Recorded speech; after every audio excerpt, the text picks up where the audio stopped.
Hello. My name is Samantha Wassmer, and I'm 24. I'm living in London, and I know Katie through Stanford, and I met her there, and we exchange art stuff sometimes. But yeah, I'll just go Okay. in and talk about my project. Sam is going to talk about this incredible project that she's working on with her family to understand her identity and culture a little bit more. Right. So this kind of is all coming out of like writings that I've been doing and things that I've been working on for actually a couple of years now. My parents moved from the Philippines when they were in their early 20s. They left martial law there and moved to California. And um, a lot of their story I didn't actually know until I was in my later teens. I obviously knew that they moved from the Philippines. I knew some basic bits and pieces, but I didn't actually know about martial law. I didn't know the bits, like any of the details. And even still, I only have bits and pieces of that story from them. So when I was in senior year at Stanford, I took a class, an art class on, actually it was Asian American art. And as my final project, I chose to kind of interview my parents and ask them about their experiences in those like very first couple of years and what that looked like. I got some answers from them, but it was a pretty like begrudgingly given conversation. My parents didn't like to make a big fuss over that. And obviously I thought about it a bunch because it so greatly impacted how they moved in the world, how they lived, and how, you know, they lived out their lives in America and how we were raised, me and my siblings. And so it was always kind of lived but never really spoken about. And so studying these artists in Stanford, I saw a lot of Asian American artists working through that. And I thought, okay, well, like, I want to work through it too. I didn't know at the time that I wanted to work through it through art. I hadn't like given myself license to start thinking about myself as an artist. And that's still super recent and new, which you know.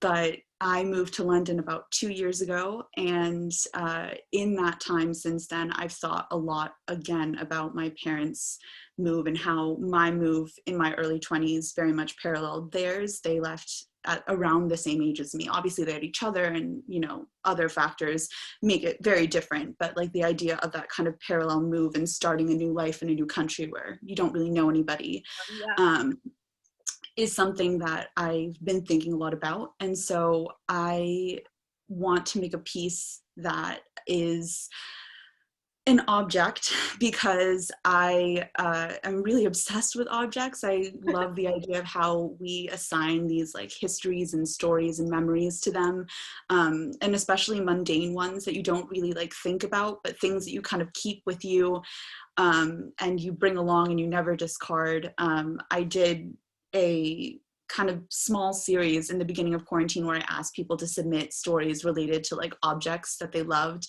and I did like little illustrations for them. So I think I've always been interested in how people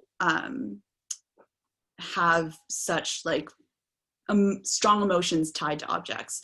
So basically I want to make a piece that is Is an it, object, right? yeah, so it's an object. I like it's a relatively new idea of mine to do this project. So I'm still trying to figure out like the bits and pieces of it, but essentially it'll be like a 9 sheets of paper. And on each of them we'll have some sort of object or kind of thing that relates to my family's history as well as mine. And each of those will be kind of sewn and threaded together. Wow. And you'll be able to kind of fold that into its own object. I know I'm not entirely set on all of the imagery. I know that I want to have water figured in it because that's been a really important like homing sort of not object, but like element to me, just because obviously like there's the Philippines and the island, and I grew up in Florida and then also California, and like water has always felt very much like home to me. And then I also have some other images in my mind, objects that were my parents and things that I used to kind of think about as theirs, and also were handed down from my grandmother and aunt and all that stuff. But yeah, that's the gist.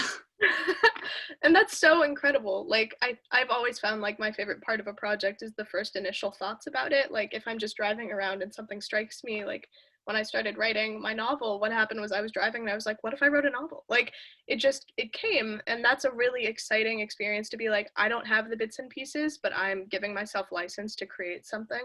And especially if you have an emotional attachment to it, it means you're going to follow through and create something that is really just unique and beautiful and truly yours. And I think that's so inspiring, and especially like the hand stitched aspect is so like I've had a lot of critiques in art classes, and something like that is always such an element that, you know, really brings this sense of community and love into whatever you're working with, especially if it's something that is, you know, a painting or a drawing, to have it not just be an image but be something that you can see the artist was directly involved with Yeah. is so incredible. I cannot wait to see every stage of this Yeah, project. I'm not gonna lie, I don't know how to stitch or thread anything, so I'm gonna have to learn before I do it. I just like know that it's something, it's like one of those things where you're like, I'm gonna have to learn and figure it out because that's what I want it to look like. And Yes. also I think I want some elements to be like lino cut, because I love the idea of like printing and layering, of like memories and colors and kind of the fuzziness of it sometimes.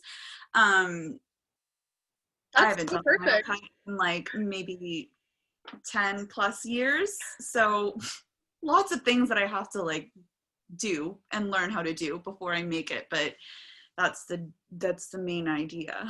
That's so exciting. Yeah, I literally just started doing lino cut, so like we can have a lot of conversations about method and methodology.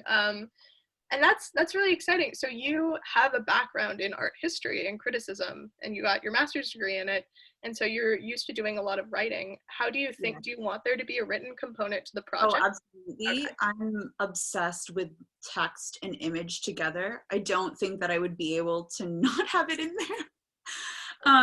So I think there's definitely going to be an aspect to it. I can't decide if I want it to be double-sided and have text on the other side. I don't know if that is too much like cards, and I don't know if I like that or dislike that yet, but or just having it like layered on as like a handwritten kind of Mm, hand-drawn bits to it as well, because for me that's so related to trying to piece together memories and things that you can't actually get back to, you don't have photographs of, and you've only heard through stories. And you know, the only way to commit it to something that like feels concrete is to actually write it out or to draw it or something like that. I don't want to art direct you, but that sounds like the best idea of just Oh, cool. handwriting everything on, making it feel more intimate and more personal and human. Yeah, I don't think I would type or do any, I don't think I would try and do any like printing aspect of that. I think I would want it to be handwritten. Yeah. And I don't, I think I've also like my grandfather had a like diaspora moment after the Holocaust and came to the United States, and it's been hard to, he just passed away.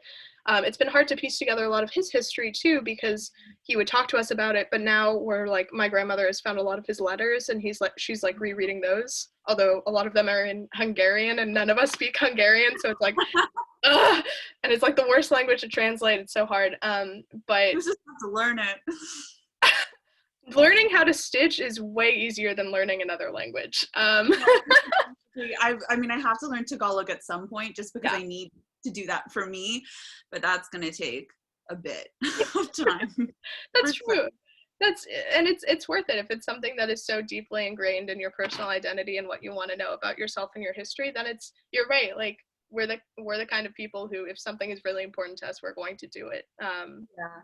So we only have a few more seconds here. Do you have any parting comments? Oh my gosh, what kind of part of comments? Like, I feel like I didn't have much of a conversation. I'm mostly just like everything. But that's Um, great. And I learned so much about what you're working on. And sometimes that's all that's important from these conversations, is getting the idea out into the world and committing to it. And I think yeah, that's you'll have to hold me accountable. That's my job. All right. Well, thank you for coming and having this conversation. It's been amazing. I loved learning about this, and I'm so looking forward to the art.